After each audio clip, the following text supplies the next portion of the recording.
Okay, so hello everyone, and welcome back to the Efficiency for Access Design Challenge webinar series. You might be able to see this chat here. Let me just move that. So we're excited to have you all here today, whether live or whether you're watching this recording. My name is Sean. I'm on the Efficiency for Access Design Challenge team. You might recognize me from a bunch of the other webinars. And just like Ben, today I'll be hosting. So I'm joined by my colleague Jackie, who will be supporting me, particularly in the chat. So if you have any questions or for us, just reach out to her in the chat. As usual, a bit of housekeeping before we begin. I'm recording this webinar and its transcript, which will be available online. So if you do not wish to be recorded, please turn off your video and or mute yourself. We'll share the recording and the slides following the event.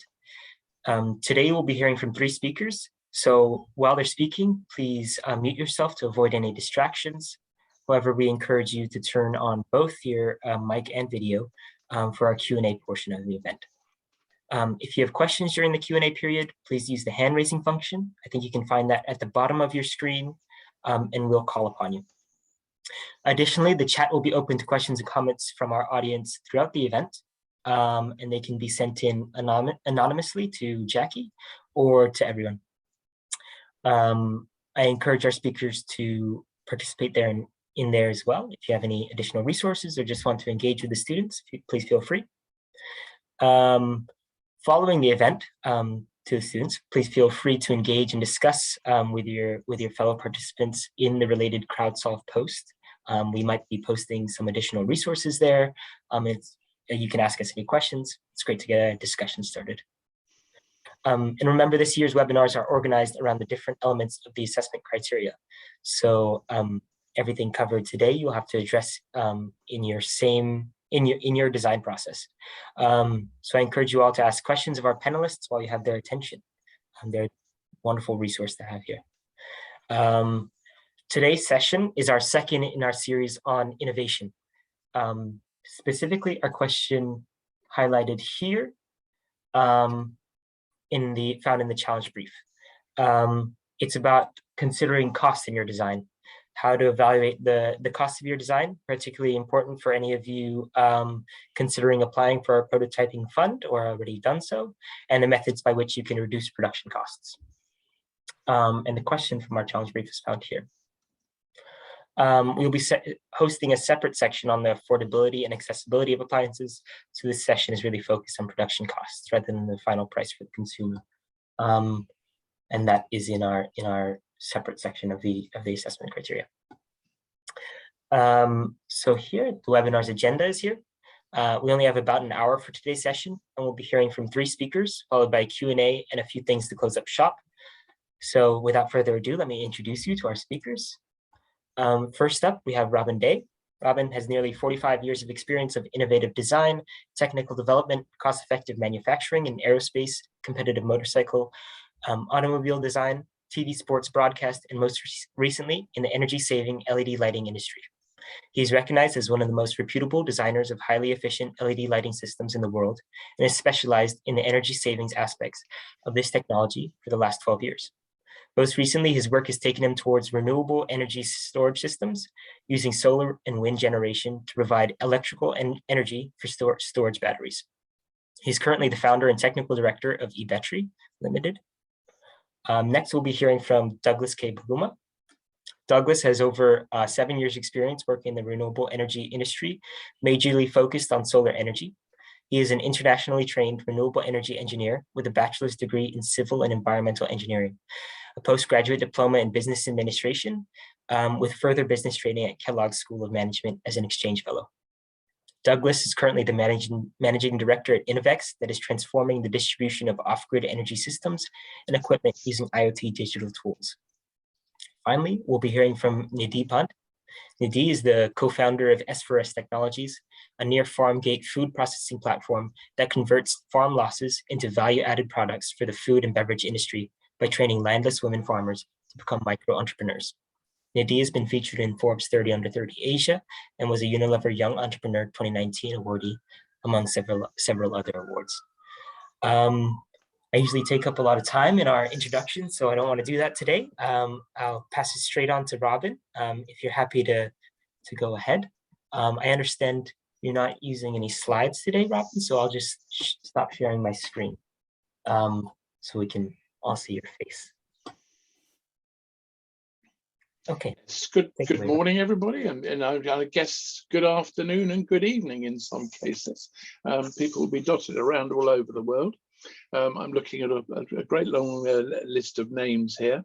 Thank you very much for attending at this morning, and hopefully not just in this particular forum space, but to follow on afterwards.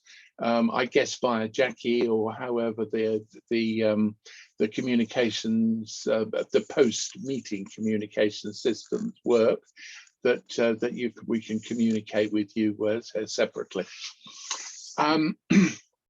Right, just to kind of get going, really. I've not prepared any sort of formal presentation because I wasn't aware of how diverse the audience may be. But I just decided that what I would do is just provide some functional pointers from my experience of design and development of products into the marketplace, into various marketplaces, and hopefully to be able to share my experience there, and to be able to advise necessarily post this meeting. So please feel free to engage with please via Jackie or Jacqueline, beg your pardon, and we'll take it on from there. Okay. Cost. The final cost of any product that you design for manufacture is essential to understand, first of all, the marketplace that you're going into.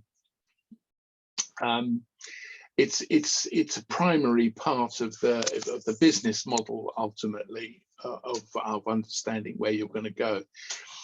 For instance, if you're imagining that your design is going to go into high volume space, high volume manufacture, then a lot of your early calculations have to be focused on minimizing costs at all levels, and there's a number of areas that you need to focus in on there. But first of all is to understand the initial marketplace you're going into. If you're on the other hand, if you're going to go into a smaller niche space, it's also essential to understand the pricing ultimately of your product, where your pricing focus is going to be within a range. Sometimes it's worthwhile, because then there's a lot of stuff that can be looked at post design, but the pricing during the design process is absolutely essential at the front end to understand processes, transportation costs. There are a number of areas that you really do need to kind of like focus in on anything like that. Now, I was going to take for a model the LED lighting space that we occupied, and I developed a highly efficient light fixtures for a number of years ago. In that particular case, what we looked at was a space where the extremes of energy saving provide a payback later on, because you're saving energy as you're using it. The payback is later on, because factored over a number of years, the cost of running, say for instance, one light fixture or 200 light fixtures or however, this all stacks up, and it becomes quite an important model further on down the line. So in this particular case, what I did at the front end of the situation, bear in mind that my principal marketplace for the products that we were producing were the European Union and the United Kingdom, where there were a lot of opportunities for innovation into lighting because there was grants available, etc., for R&D work. That's another element as well we'll go into later on. But primarily, my focus was, first of all, to create an extreme energy saving device. So we looked at what we were able to do with what was available currently in the marketplace as the best of the rest, and understood what the competition as such was, before we began to challenge ourselves with how to raise the level of performance into another plane altogether. So in the creation of the LED light, we looked at it from a number of points. Bear in mind that there is a minimum of components. I say minimum of components. We're talking basically 5 or 6 vital items. One of the first one is the material that was selected, which was the transmission of light through glass in this particular case. And the transmission of light through a particular type of glass, which was fragmented on the front surface by a series of micro lenses. So it gave a diffuse surface at the front end. So you weren't able then to see the pinpoints of the LED inside, but the light transmission through the glass is the highest level. So that's one area. We then looked at materials for treating the inside of the particular light fixture. Now, the light fixture that we selected to offer the best opportunity for energy saving in big spaces, retail, hospitals, schools, big office complexes, and what have you, is effectively the replacement for the fluorescent tube fixtures, which are very, very common, into suspended ceilings or suspended lights using fluorescent tubes. So that was the space that we went into, and the typical light fixture sizes of those types of fixtures is 600 by 600 or 2 feet by 2 feet. It's the American conversion. 1200 by 600, which is 4 feet by 2 feet, and 1200 by 300, which is 4 feet by 1 foot. It's an American conversion. What we found in the marketplace was that basically the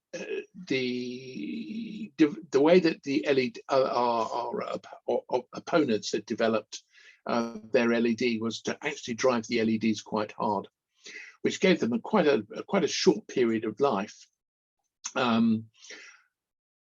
but also consumed a lot more energy than was required. We reversed that. We put a lot more LEDs into the space and ran them at a very, very much lower level, and therefore consumed a lot less energy inside. Inside the light fixture, the reflective surfaces were also worked on, so that light that's bouncing around inside this particular light fixture is all aimed at going outwards.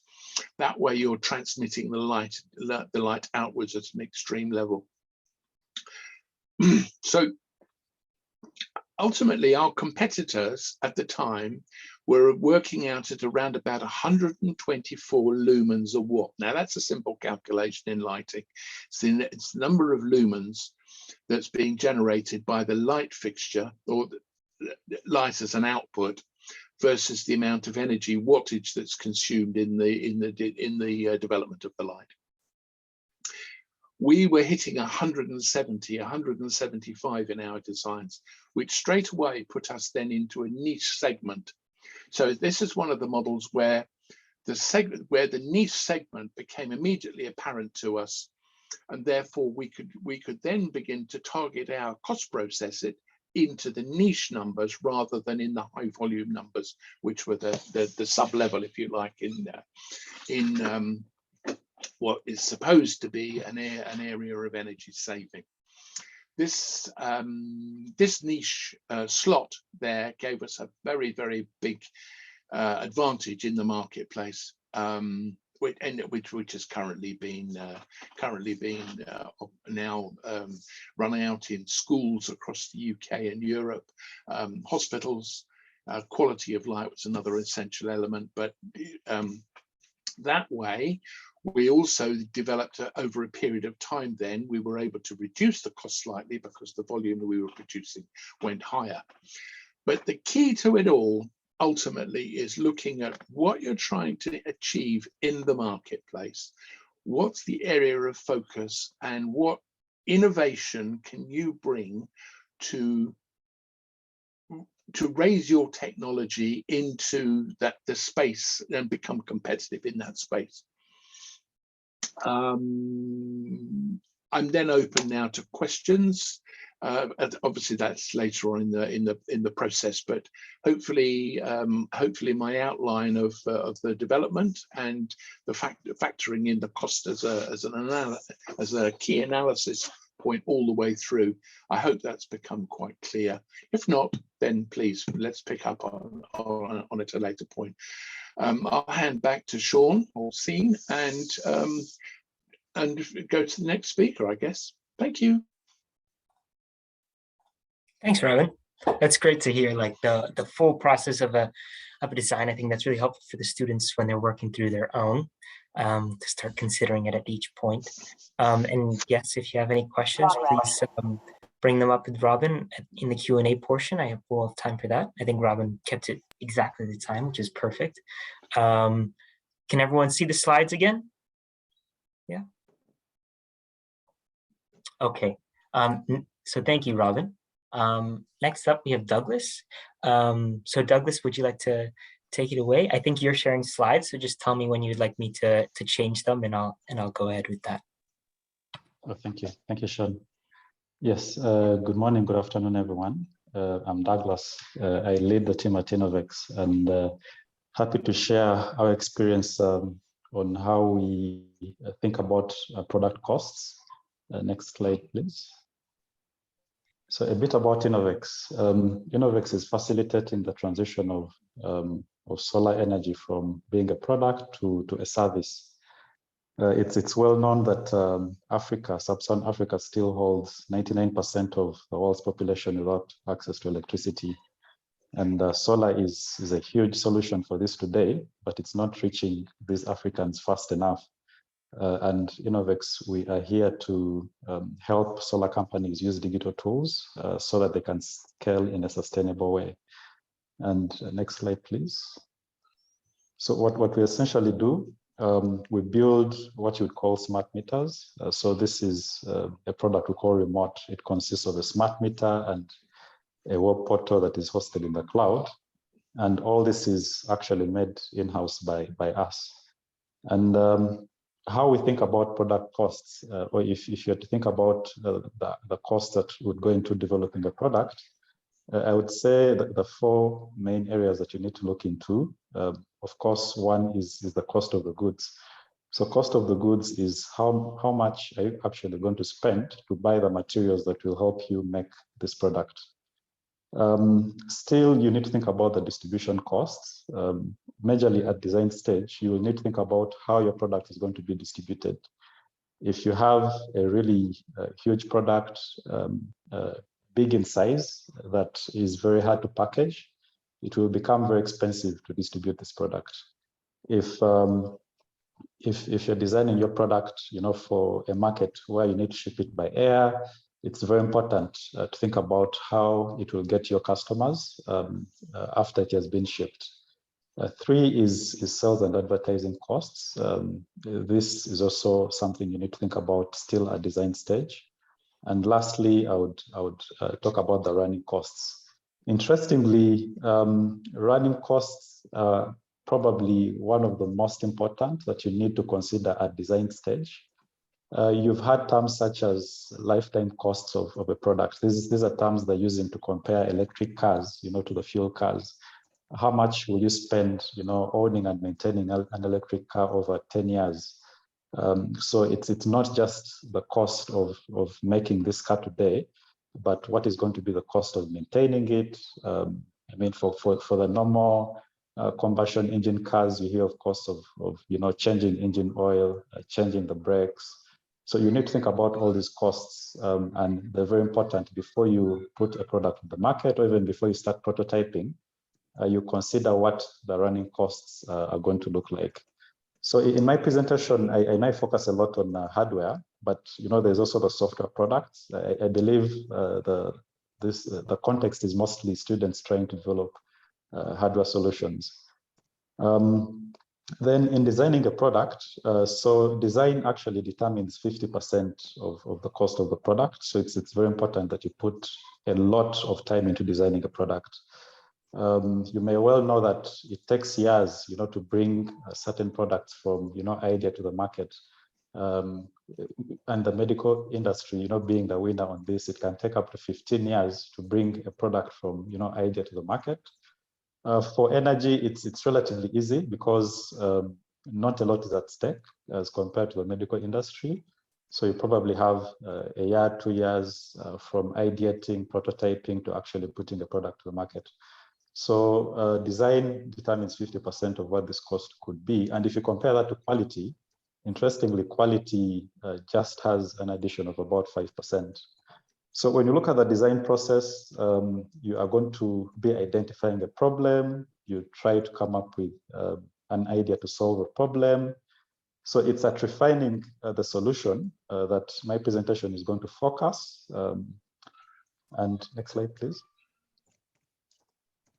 And in refining your solution, so what you need to think about costs. So this is cost cutting at product design. So one, you need to think about design for manufacturing. Design for manufacturing simply means at design stage, you need to consider how your contractor or how your manufacturer is actually going to manufacture this product. Why this is important is if you look at a product such as plastic, if your plastic is very complicated and hard to manufacture, it makes it more expensive for you to put on the market. So at design stage, you need to think about how the manufacturer is going to actually manufacture this product, and this cuts across all fields of engineering. It's important to think about how this is going to be put in the real form. Right materials, this is also important. You need to think about, the right finishing of a product. What will it look like? What are the aesthetics? And how can you best, minimize waste? So this is a process called lean manufacturing, where you try to lose as little waste as possible. Next slide, please. So then in prototyping, it's commonplace that usually when you think about an idea, many of us rush to prototype. And prototyping, you want to prototype a physical product. So the best way of doing this is trying to come up with what you call an MVP. So this is the best way possible you can test. You can test your idea without investing any money into a physical product or a physical prototype. So you need to minimize prototyping as much as possible. For physical products, it's good these days. We have technologies such as 3D printing, where you can prototype and iterate your designs, but it was much harder those days. So you need to minimize prototyping as much as possible. Only prototype after you have answered a number of questions about your hypothesis. And the good thing is we have what we call computer-aided design. So this is CAD, and there's some images that you see on my presentation. So some of these are CAD designs. So even before you have your prototype, you need to use some of these CAD softwares And some of them actually allow you to test your product, to stress test the product and see how it to simulate and see how it performs in a computer environment before you prototype a physical product. And if the image on the extreme right of my presentation was our very first prototype of our product, and you can see how it moved from a prototype now to the final product that you see below, the computer-aided design image. Next slide, please. So choice of components. So this is important because at prototyping, before you have a commercial product, you need to invest as little money as possible. So you need to use as many off-the-shelf components as possible. So when we're designing our smart meters, the image at the bottom was actually our very first product. So this used an off-the-shelf casing. Because we knew, manufacturing plastic is quite expensive, we had to use something off the shelf. And we actually still use some of off-the-shelf components these days in our products. As you can see, the image on top, most of these are actually off the shelf. So this is a water flow meter. We don't make the water flow meter. That one we source from an existing supplier. So you need to look at, the options you have. Is someone, can I use someone else's designs? Can I use someone else's products? And I don't have to make a physical product. I did talk about an MVP. That's your minimum viable product, so that you can test your hypothesis and get a few questions answered about those assumptions before you move to prototyping. Next slide, please. So lastly is on manufacturing. It's important that you use the right manufacturer. And before you manufacture, you need to ask these manufacturers for some samples. I know samples could be expensive because you're ordering probably a few volumes, 5, 10 pieces. But this saves you a lot in the long run. If you ended up with a wrong manufacturer, you would have a very poor quality product. And this is common today with markets that don't value quality. So you need to ensure that in sourcing your manufacturer, you at least ask for some samples, and that is the best way of evaluating the quality of your manufacturer. And of course, it's important to come up with a very good bill of materials. So after designing your product, you need to list down all the items that constitute this product, and that is what you send to your manufacturer to manufacture your product. So it's important that the bill of material is right. You don't have anything you've left out. And importantly, if you have more than one category of products you're making, try to use similar components along all the products that you make. For example, at Innovex, the smart meters, we have different varied types of smart meters, but all of them use similar components so that we don't have a very huge bill of materials or a unique bill of materials for each of our product lines. And finally, next slide. So for hardware products, you probably, the thinking usually is you should invest as little as possible upfront in design, which is different from software. With software, interestingly, the more you invest upfront, the less the running costs you'll have of the software. Running costs in running the product online, if it's hosted in the cloud, or even the cost of having to fix bugs and errors that could have been made on product design. I think with that, come to the end of my presentation. Thank you. Thank you, Douglas. That was great. It's good to hear everything broken down so clearly. Everyone, while you might be focusing on the design stage of all this, it's important to consider all facets of cost and how to cut in all areas. So thank you, Douglas. If you have any questions for Douglas, again, please feel free to put them in the chat or bring them up in the Q&A session. Okay, finally, we'll be hearing from Nidhi. Nidhi, are you ready to take it away? I don't think Nidhi is also using a slide either, so I'll stop sharing my screen. Thanks, Sean, and hello, everyone. I wanted to just give you a brief background on how we went about, my organization, which is Science for Society, went about dealing with costs.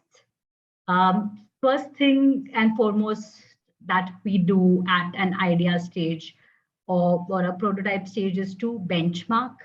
So collect as much as data you have of the other technologies available or other costs of manufacturing available either on internet or through any other sources that you have, so that you know what is the industry average and what would be what is the lowest and the highest range that you are dealing with.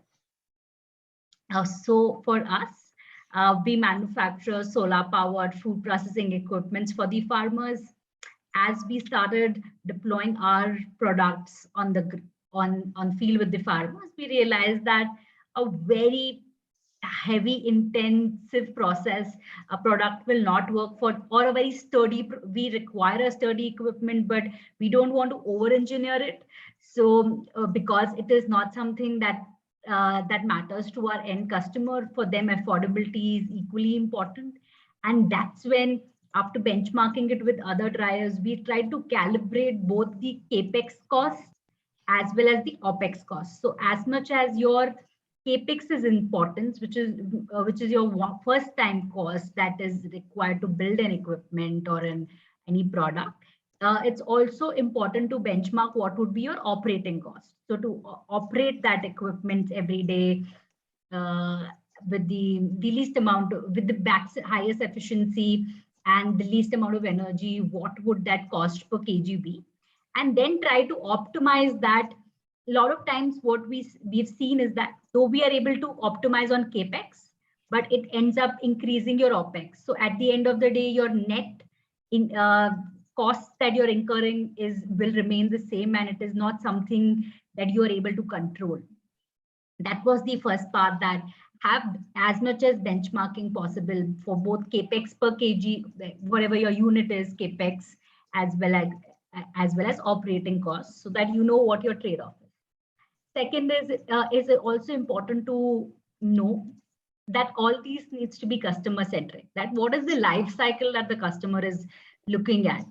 We know that if we make the equipment for 15 years, every 8 to 10 years, the technology upgrades, there are better innovations coming in, the product would become, the generation of the product would keep on being futile, and it would be good to design and be very clear at the start itself what your life cycle cost would be.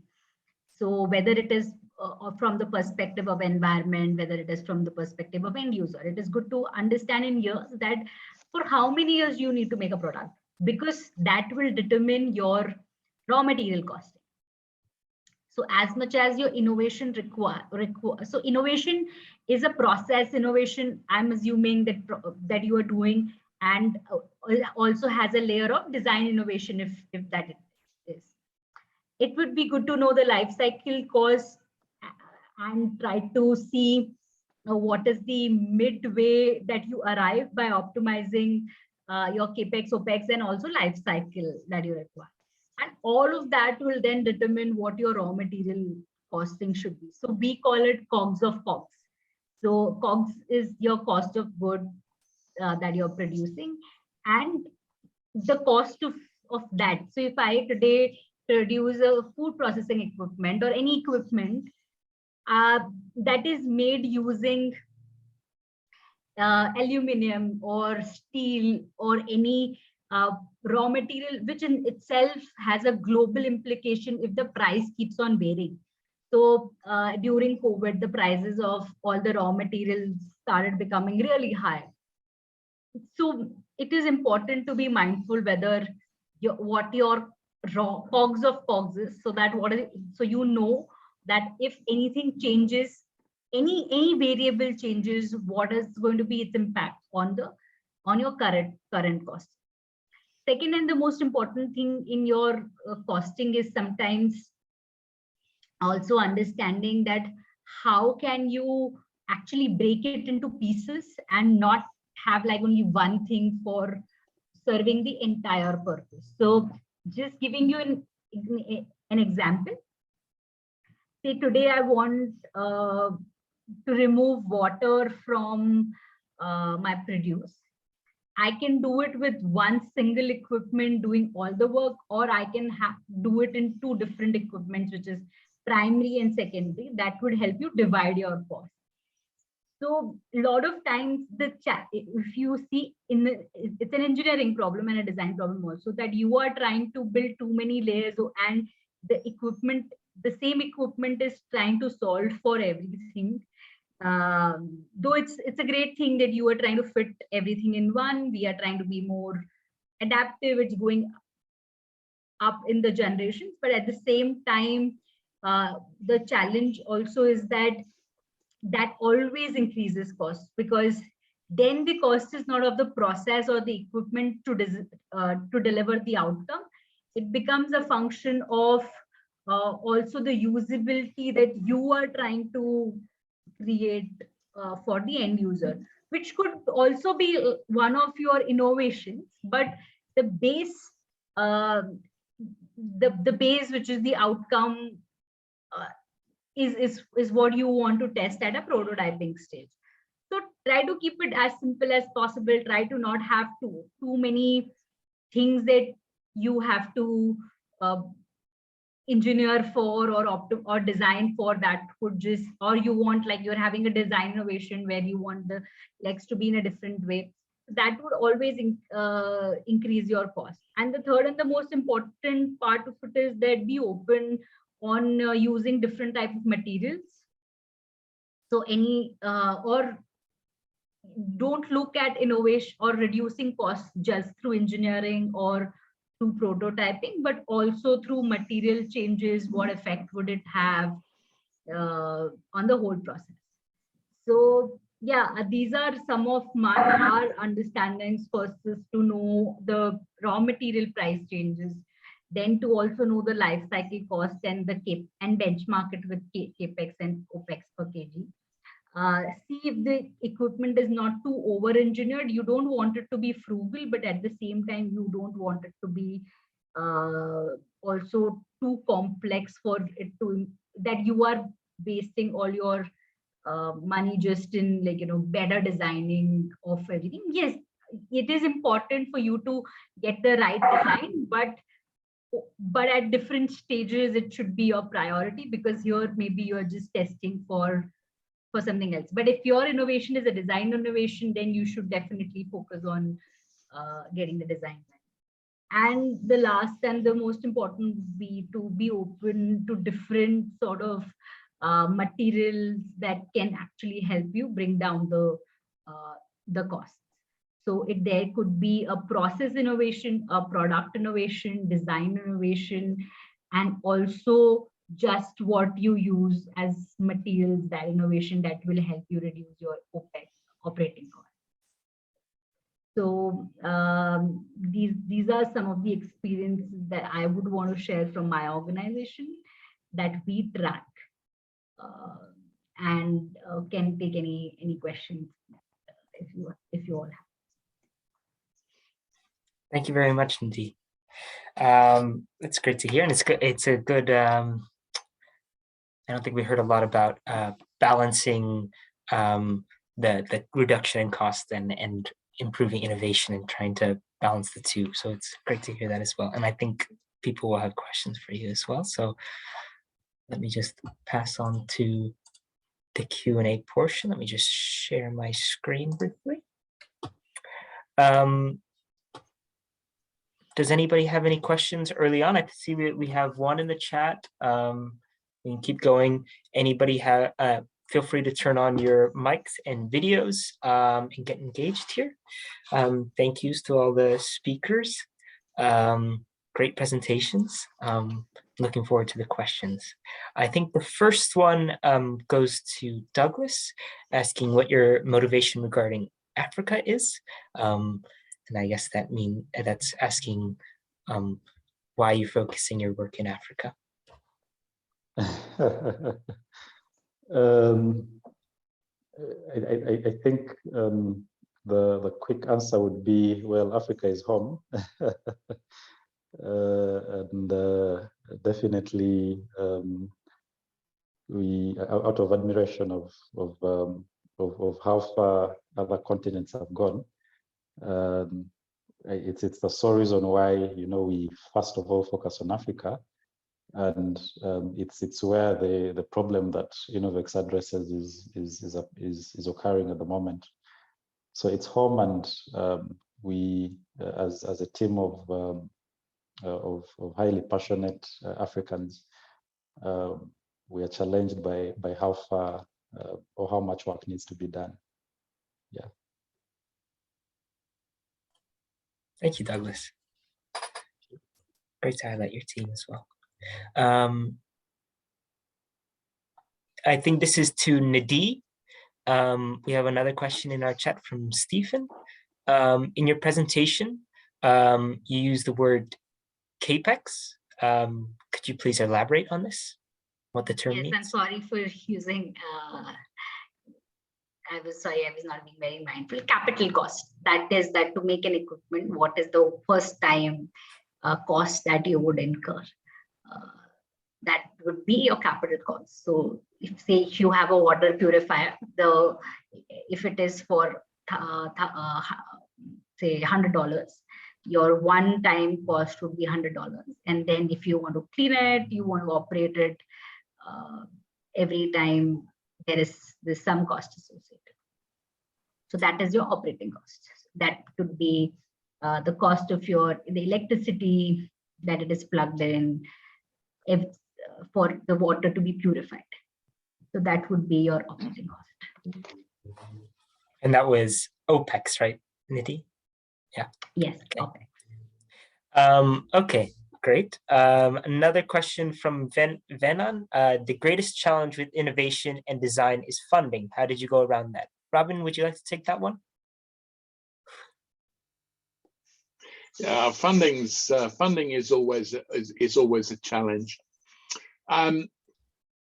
Okay, I mean, kind of starting from the ground up. We've recently gone through an evolution inside the company, away from the LED lighting situation, in towards more where Douglas is operational at the moment, and the use of solar energy. Or Nidhi is also operational in that space, but we're focusing on energy storage.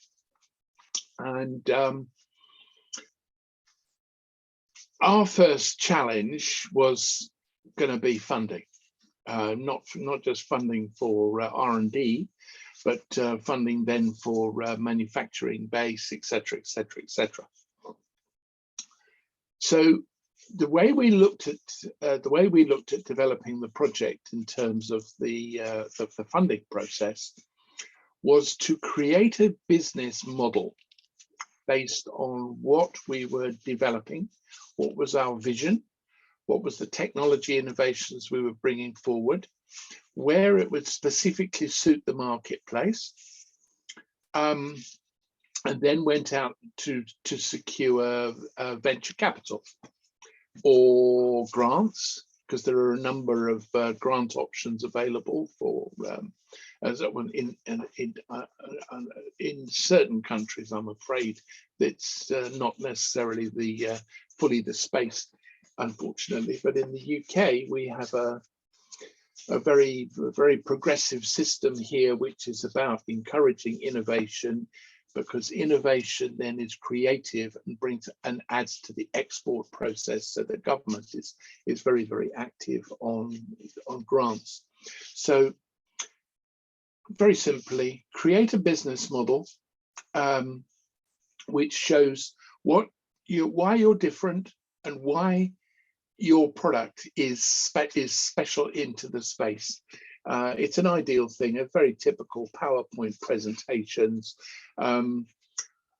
You've got to do a certain amount of work on your own, which is developing the cost basis, where it's to be manufactured, all of the parts of typically being involved in the creation of a business and running the business. And that then gets factored back into the cost of your product to go. And then you work out the potential sales of your product into the marketplace. But it is key to get the business model correct in the first place. Otherwise, it's to look around and see if you can find grants. Over. Thanks, Robin. And I think that's important for everyone because we run these pitching sessions at the end of the design challenge, and they function very much like the real world. So it's important to get your business model down for that as well. Robin, there's another one in here for you from Wally asking, you talked about creating business models, which software is required for that, and to help in that process. Well, okay, start with your designs. So you've got what we found very, very useful is to use 3D computer aided designs, because then you're actually able to create very much as Douglas has demonstrated his 3D models for the casings of the housings that he's using, etc. But that then allows you to create all to be able to look at all of your costs in the design process. But then also you're able to take those images and put those into, I would suggest JPEGs. It's the very easiest way of doing it as far as my understanding is. But then again, I'm not a computer guru when it comes to all of the toys you can play. But then you, by using those features, you can then make your presentation on PowerPoint. And then PowerPoint, your business model always has to be done on an Excel spreadsheet anyway. So your business model develops on your Excel spreadsheet, but then you've got all of your R&D costs, your development costs, all of the costs that have gone into what you're looking to achieve. And then potentially you're able to then demonstrate the value of your innovation into the marketplace by having worked out all the numbers properly. So very, very simple. 3D CAD is ideal. I use SolidWorks. It's a super fitted kit, and you can rent it on a daily, hourly basis. Other than that, PowerPoint for your presentations and Excel for your financial presentations, because that allows people to crunch the numbers afterwards. I hope that's answered the question. Yeah, thank you, Robin. And if anyone has any follow-up to that, please feel free to ask in the chat. But very clear. Then I think the next question is for Douglas. Are there links where we can get access to startup funding, whether grants, as Douglas mentioned, or try using off-the-shelf pieces, but these are still expensive to land in some parts of Southern Africa? Thank you for that question. It's still related to funding, and surprisingly, your level of funding actually determines what route of product development you take. If you have the funding that you actually need, probably it's a better landing. But in most cases, especially here in Africa, it's usually not the case a number of times. So, for example, why we actually initially had a product that was packaged in an off-the-shelf plastic is because, you know, our level of funding didn't allow us to make a custom plastic. The good thing about, you know, I think we're lucky because ours wasn't a consumer product. So how it looked wasn't a key criteria for someone buying or not. It was more the function, the fact that it could meter, and the installation, it's installed somewhere that people don't have access. So the level of funding is really important, but not the most important, I must say, because we pulled it off without funding initially. Well, our initial funding actually was an upfront payment from a customer. So we pitched the idea, like Robin said. I mean, we met the customer, we pitched what we wanted to develop for him, they made the payment. Then the prototype you saw in my presentation, that first prototype, we built 3 of those out of our first payment. And that is what we sold to the customer. Then he paid for more units. So that is how we initially developed Remote. And after gaining traction, by traction, we had installed close to 200 units across Uganda. Then we met Efficiency for Access, a grant. And because we had traction, then Efficiency for Access, it was validation enough that the problem we're solving had a market. So that's why Efficiency for Access picked it up. Efficiency for Access is the program where you're participating now. So they picked it up and they funded our continuous research and development. We now have a custom-made plastic. So all the card drawings you actually see of the plastic were paid for with funding from Efficiency for Access. Those we couldn't afford in the beginning of developing remote. So start, where you are, it's possible. And in Africa, you need traction to access money. So you need to be very creative. Traction is very important for you to access money. And it also gives you a lot of validation that the problem you're solving actually exists. Thanks, Douglas.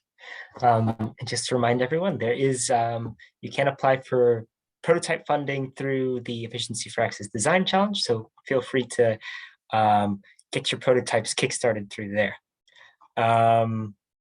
And I think we have time for one last question from Stephen in the chat. Says, in terms of the products to be innovated, I listened very well, and it's like we need to come up with a product that's more portable to be transported. What if a product is a bit larger in size to fit that goal, to fit the goal of the product, and how can we make sure it's smaller for portability? So maybe we can just pass this one off to Nidhi to close us out. If you can help with this one, I know that work more on farm products. Is Nidhi still in the room? Maybe she dropped out. Yeah, maybe Nidhi had an internet connection problem. So either Robin or Douglas, would you like to take this one? I could maybe just give a comment and Robin could supplement. I mean, it doesn't need to be a portable product. If the solution calls for, if you're building a water purification system, there's no you can get it so small. If it needs to be big, let it be big. What you need to think about is how it's going to be distributed. How are you going to package it for distribution? I think that's what I can say. Over to you, Robin. Yeah. I mean, that's a fairly good follow-up. Yeah. My own experience of water purification, though, is the water purification does tend to be quite large if you're going to be dealing with any sort of like volumes of water. So it's the possibility of but then again, I'm only looking at it from a perspective of actually using light to pass through water to kill microorganisms like that. And what you're looking for light-wise there is C's and D's, B's and C's gamma rays, to be able to kill those things. They tend to be fairly large. If you're looking at anything else with regards to filtration and possibly the addition of chemical, I guess really then it's probably smaller. But yeah, I think it's a kind of like a tricky one. But I'd be interested to know what you'd like to do with it and where you'd like to go, because I might be able to give you some advice, more of a technical base to be able to assist you to grow that design. Over. Sure thing. And everyone, please feel free to send us any questions you might have after, if you're watching this recording, or if you think of any after, over email, or to engage in the CrowdSolve post online.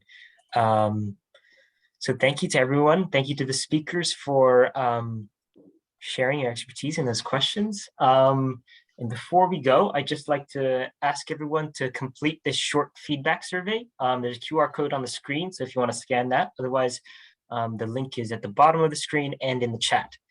So that only takes a minute or so to complete. So please try to complete it now or as soon as possible. This really helps us to improve each session yeah,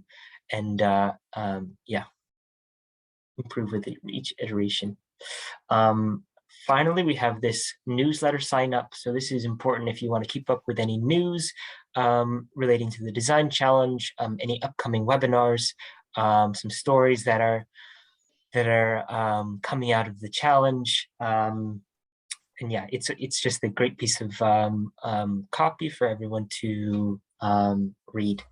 Yeah, I think it only comes out every few months, so won't be spamming you. And that, I think, closes up the session for today. So thank you to Robin, Douglas, and Nidhi. It's been great to hear you today. And thank you for coming along. Thank you to all of our participants for coming today. It's been a great session. And have a nice day. Thanks for setting it up. Bye-bye. Thank you. Bye.